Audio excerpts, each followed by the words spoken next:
Hello and welcome to the arrow target classes.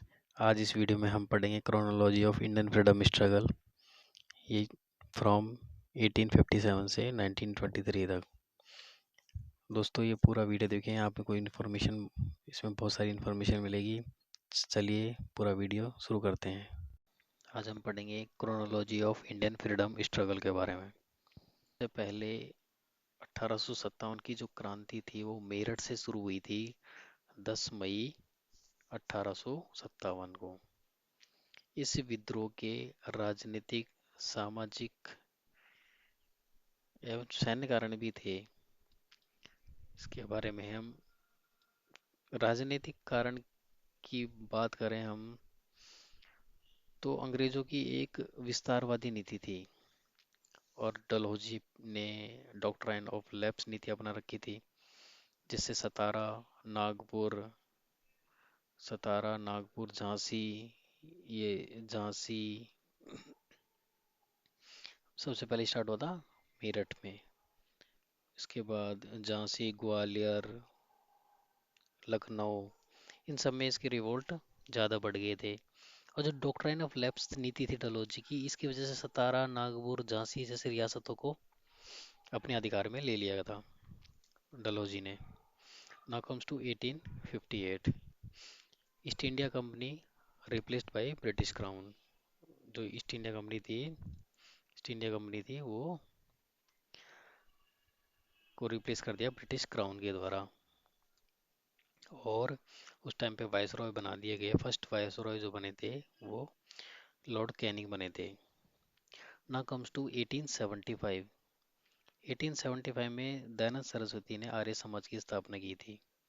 ये point इतना ही है कि दयानंद सरस्वती ने आर्य समाज की स्थापना कब की थी? 1875 में। Now comes to 1877। 1877 में क्वीन विक्टोरिया थी, उसको एम्प्रेस ऑफ इंडिया प्रोक्लेम कर लिया गया। उस महारानी विक्टोरिया को भारत की महारानी प्रोक्लेम किया गया था। Now comes to 1874, sorry 1878। 1878 में वर्नाकुलर टैक्स एक्ट आया था, जिसको प्रपोज किया था लॉर्ड लिटन ने, उस टाइम के जो वायसराय थे। इस एक्ट के अंदर क्या था कि जितने भी इंडियन प्रेस थी जो लोकल लैंग्वेजेस में प्रिंट करती थी न्यूज़पेपर, उनको बंद कर दिया, उनको ताले लगा दिए गए और उनके न्यूज़ पेपर्स को जब्त कर लिया गया। इसको देखते ये इसकी बहुत ही तगड़ी फजीयत हुई थी अंग्रेज़ों की। इसके बाद उन्होंने और उसी टाइम पर इंग्लैंड में चुनाव हुए थे। तो इंग्लैंड में चुनाव होने की वजह से नेक्स्ट जो गवर्नमेंट बनी थी 1882 में, उन्होंने इसको रद्द करवा दिया। और उस टाइम पर रद्द करने वाले थे लॉर्ड रिपन। उन्होंने रद्द कर दिया इसको। किसको? वर्नाकुलर प्रेस एक्ट को। ना कम्स टू 1885। 1885 में इंडियन नेशनल कांग्रेस की स्थापना हुई। किसके द्वारा की गई? ए ओ ह्यूम द्वारा 28 दिसंबर 1885, यानी 28 दिसंबर 1885 को इंडियन नेशनल कांग्रेस की स्थापना हुई। और उसी टाइम पर कांग्रेस का सेशन था, उसकी अध्यक्षता वोमेश चंद्र बैनर्जी द्वारा की गई। और उस टाइम पर जो वायसराय थे लॉर्ड डफरिन थे। लॉर्ड डफरिन इंडिया के वायसराय थे। Now comes to 1893। 1893 में स्वामी विवेकानंद जी ने वर्ल्ड पार्लियामेंट ऑफ रिलीजियस को एड्रेस किया था। उसको उसमें स्पीच दी थी। ये कहाँ पर था? शिकागो के अंदर। Now comes to 1896। 1896 में इंडियन नेशनल कांग्रेस का जो सेशन था कलकत्ता वाला, उसमें अध्यक्षता कर रहे थे रहीमुल्ला सयानी। उसमें वंदे मातरम सॉन्ग गाया गया था रविंद्रनाथ टैगोर के द्वारा। लेकिन क्या है दोस्तों कि वंदे मातरम लिखा था बंकिम चंद्र चटर्जी ने। बंकिम चंद्र चटर्जी ने 1870 में 1870 में वंदे मातरम लिखा था। और ये फर्स्ट टाइम गाया गया था कांग्रेस सेशन के अंदर, कलकत्ता सेशन में, रविंद्रनाथ टैगोर द्वारा। Now comes to 1905। 1905 में पार्टीशन ऑफ बंगाल अनाउंस कर दिया गया। कब किया गया था? 19 जुलाई 1905 को 19 जुलाई 1905 को अनाउंस कर दिया गया और इम्प्लीमेंट किया गया ये 16 अक्टूबर 1905 को। इस जब ये पार्टीशन ऑफ बंगाल अनाउंस हुआ था और बंगाल को दो भागों में विभाजित कर दिया गया, एक तो बंगाल और एक ईस्टर्न बंगाल और असम। जो इंडियन नेशनल कांग्रेस का जो बनारस सेशन था उसमें formal proclamation formal proclamation of स्वदेशी मूवमेंट का प्रोक्लेमेशन किया गया। नाउ कम्स टू, और उसी टाइम बंगाल के अंदर एंटी पार्टीशन भी स्टार्ट हो गया था। और the rise of extremist party in under बाल गंगाधर तिलक के नेतृत्व में एक्सट्रीमिस्ट पार्टी का भी राइज शुरू हो गया था। और वाइस राय लॉर्ड कर्जन थे उस टाइम पर। उनके टेन्योर में कुछ इंपॉर्टेंट चीज़ हुई थी वो याद करने वाली हैं, जिसमें इंडियन आर्कियोलॉजिकल डिपार्टमेंट और इंडियन यूनिवर्सिटी एक्ट और एग्रीकल्चर कमीशन की इस्टेब्लिशमेंट, ये सारी वायसरॉय लॉर्ड कर्जन के टाइम पे हुई थी 1905 में। Now comes to 1906। 1906 में दोस्तों कोलकाता सेशन हुआ था। 1906 में कांग्रेस का, उसमें रेजोल्यूशन पास किए थे। उस कुछ रेजोल्यूशन थे, resolution on partition of Bengal, resolution on self governance और रेजोल्यूशन ऑन स्वदेशी। और 1906 में ही इंपॉर्टेंट चीज़ है, 1906 में ही ऑल इंडिया मुस्लिम लीग की स्थापना की गई। 30 दिसंबर 1906 को। किसके द्वारा? नवाब सलीमुल्लाह के द्वारा। कहाँ पर? ढाका के अंदर। दोस्तों 1907 की बात करें तो 1907 में ऑल इंडिया को इंडियन नेशनल कांग्रेस था का जो सूरत सेशन था उसमें दो धड़े हो गए थे, अलग अलग हो गए थे, मॉडरेट्स एंड एक्सट्रीमिस्ट। मॉडरेट्स और एक्सट्रीमिस्ट यानी नरम दल और गरम दल, दो में डिवाइड हो गया था ये इंडियन नेशनल कांग्रेस। 1909 में ब्रिटिश गवर्नमेंट के द्वारा एक एक्ट पास किया गया था जिसका नाम था इंडियन काउंसिल एक्ट 1909 और मोरले मिंटो रिफॉर्म। इस एक्ट में मुस्लिम्स को सेपरेट इलेक्टोरेट दे दिया गया। Now comes to 1911। 1911 में दोस्तों दिल्ली दरबार लगा था जिसमें किंग जॉर्ज पांच और क्वीन मैरी दिल्ली आए थे। दोस्तों ये दिल्ली दरबार तीन बार ही लगा था, 1887 में, 1903 और 1911। तीन बार ही दिल्ली दरबार लगा था। और उसी टाइम पर 1911 में ही जो बंगाल का पार्टीशन था उसको ख़त्म कर दिया गया कि बंगाल का पार्टीशन अब नहीं होगा। और जो कैपिटल था, जो कोलकाता में कैपिटल था इंडिया का, उसको ट्रांसफ़र करके दिल्ली की घोषणा की गई कि अब दिल्ली में ही इंडिया की कैपिटल होगी। और दोस्तों इंडियन नेशनल कांग्रेस का कोलकाता सेशन हुआ था जिसको चेयर कर रहे थे, इसकी अध्यक्षता कर रहे थे बी एन धर साहब। उसमें जन गण मन की गाया गया फर्स्ट टाइम 27 दिसंबर 1911 को। और जो वायसराय थे इंडिया के वो कौन थे उस टाइम पर? Lord Hardinge. Now comes to 1913। 1913 में रविंद्रनाथ टैगोर को नोबेल प्राइज़ दिया गया गीतांजलि नोवेल के लिए। और ये जो नोबेल प्राइज़ था वो भारत का पहला नोबेल प्राइज़ था।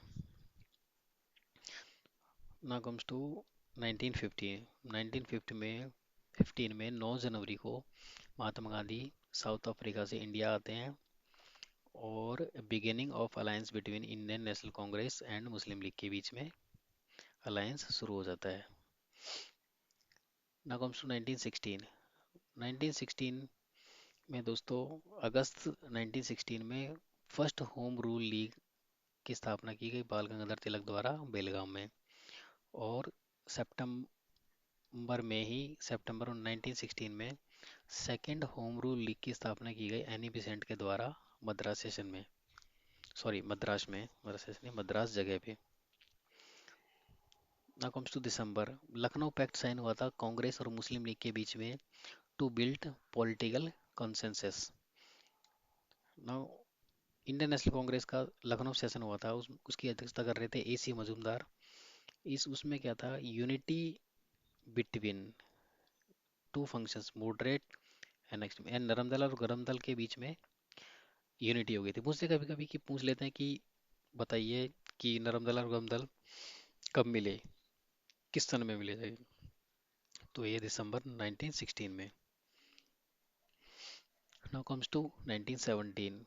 1917 में गांधी जी द्वारा फर्स्ट सत्याग्रह शुरू किया गया था चंपारण बिहार के अंदर। नाउ कम्स टू नवंबर 1917। ये दोस्तों अब ये बनेगा रोलट एक्ट कैसे पास हुआ, कौन कौन कब आया था उसके बारे में। मोन नवंबर में मोन्टेग आते हैं इंडिया में। दिसंबर में ब्रिटिश गवर्नमेंट अपॉइंट करती है रोलट कमेटी। और 1918 में रोलट कमेटी अपनी रिपोर्ट सबमिट करती है। 18 मार्च 1919 को 18 मार्च 1919 को रोलट एक्ट पास किया जाता है। उसके पास होने के जस्ट बाद ही 6 अप्रैल को ही महात्मा गांधी जब ये पास हुआ था, रोलट एक्ट क्या था कि बिना किसी वजह के इंडियंस को जेल में भी डाल सकते हैं और इन पर ट्रायल भी चल सकता है। तो उसको देखते हुए महात्मा गांधी ने अपना सिविल डिसोबीडेंस मूवमेंट शुरू किया। सिविल डिसोबीडेंस मूवमेंट शुरू किया अगेंस्ट रोलट एक्ट। उसके जस्ट 7 दिन बाद ही, क्योंकि जब सिविल डिसोबीडेंस मूवमेंट चल रहा था तो लोग बाग इकट्ठे हो रहे थे, तो पंजाब के जलियांवाला जगह अमृतसर में सैकड़ों लोग इकट्ठा हुए जलियांवाला जगह। और उस टाइम पर वहाँ पर इंचार्ज थे जनरल डायर। तो जनरल डायर ने वहाँ पर गोलियां चलवा दी जिससे सैकड़ों लोग मारे गए। उसका नाम था जलियांवाला बाग मैसेकर। यानी इसकी डेट याद रखना, 13 अप्रैल 1919 को जलियांवाला बाग हत्याकांड हुआ था। गांधी जी ने सिविल डिसोबीडेंस मूवमेंट था उसको सस्पेंड कर दिया। नाउ 23 दिसंबर को ब्रिटिश गवर्नमेंट ने एक एक्ट पास किया था जिसका नाम था the government of India act 1919 और मॉन्टेगू चैम्सफोर्ड रिफॉर्म। उस टाइम पे चैम्सफोर्ड इंडिया के वायसराय थे। इंडियन नेशनल कांग्रेस का सेशन था अमृतसर में ही, उसकी अध्यक्षता कर रहे थे मोतीलाल नेहरू। उसमें ये फैसला लिया गया कि जो हम खिलाफत आंदोलन है उसको भी सपोर्ट करेंगे जो चल रहा था नॉर्थ वेस्ट प्रोविंस में। पाकिस्तान का एरिया, अफगानिस्तान का एरिया था, उसमें ये मूवमेंट चल रहा था, खिलाफत मूवमेंट। और उसी टाइम पे महात्मा गांधी ने एक फैसला लिया, महात्मा गांधी ने नॉन कोऑपरेशन मूवमेंट की शुरुआत की, जो कि ऑन बिहाफ ऑफ खिलाफत पार्टी। खिलाफत पार्टी तो नॉर्थ वेस्ट प्रोविंस में चल रही थी, पाकिस्तान और अफगानिस्तान के एरिया में, वहाँ पर, और पंजाब के एरिया में बहुत ज़्यादा मूवमेंट चल रहे थे।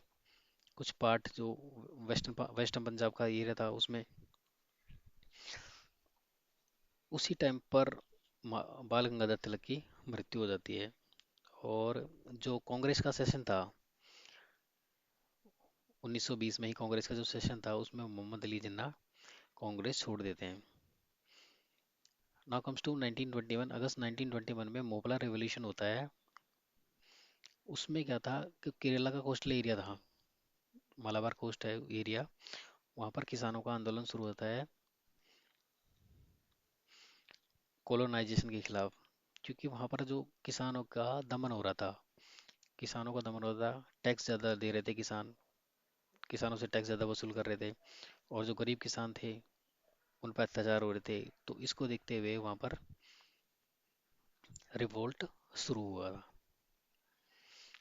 नाउ कम्स टू 1922 में कुछ इंपॉर्टेंट इवेंट्स हुए थे, जिसमें फर्स्ट है फोर्थ फरवरी 1922।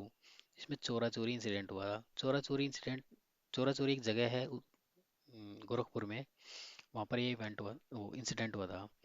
उसमें क्या था दोस्तों कि जो हमारे नॉन कोऑपरेशन मूवमेंट के जो पार्टिसिपेंट थे, कुछ लोग पार्ट पार्ट कर रहे थे, वो गोरखपुर में इकट्ठा हुए, तो पुलिस वालों के साथ उनका क्लैश हो गया। पुलिस वालों को क्लैश हो गया तो पुलिस ने फायर कर दिया। पुलिस फायर करने के बाद वहाँ पर जो इकट्ठे लोग थे, उन्होंने थाने जला दिए। थाने जलाने पे 22 पुलिसकर्मी मारे गए उसमें, और 3 सिविलियंस आम नागरिक थे, वो मारे गए। इसको देखते हुए कि महात्मा गांधी ने 6 फरवरी को इस मूवमेंट को सस्पेंड कर दिया। उसके बाद 10 मार्च को महात्मा गांधी को अरेस्ट कर लिया गया। दिसंबर आते आते कांग्रेस में, इंडियन नेशनल कांग्रेस में थोड़ी अनबन सी हुई। उसमें चित्तरंजन दास और अदर लीडर थे, उन्होंने कांग्रेस से अलग होने का फैसला कर लिया। कांग्रेस से अलग होने का फैसला करते ही उन्होंने स्वराज पार्टी बनाने की सोची, और 1 जनवरी 1923 यानी 1 जनवरी 1923 को स्वराज पार्टी की फॉर्मेशन कर लिया ना। उसके अध्यक्ष थे CR दास, प्रेसिडेंट थे, और मोतीलाल नेहरू उनके सेक्रेटरी थे। सितंबर में आते आते उनके जो बीच में डिफरेंसेस थे, उस डिफरेंसेस को मिटा लिया गया। कांग्रेस के और स्वराज पार्टी के जो डिफरेंसेस थे कुछ, उनको रिजॉल्व कर लिया गया। नवंबर में ब्रिटिश गवर्नमेंट ने जनरल इलेक्शन कराने की सोची, तो जनरल इलेक्शन में स्वराज पार्टी ने भाग लिया ऑन बिहाफ ऑफ कांग्रेस। उसमें स्वराज पार्टी को अच्छी खासी सीट मिली, अच्छी खासी कैंडिडेट जीते उनके। 145 में से 45 कैंडिडेट वन जीत गए थे। दोस्तों ये था 1923 तक, यानी कि 1857 से 1923 तक। आगे हम पढ़ेंगे 1923 से 1947 तक, नेक्स्ट वीडियो में पढ़ेंगे। तब तक आपको ये वीडियो अच्छी लगी तो इसको लाइक करें, शेयर भी करें अगर आगे भी देखना चाहते हैं। और thank you so much for watching this video. May God bless you. Thank you so much.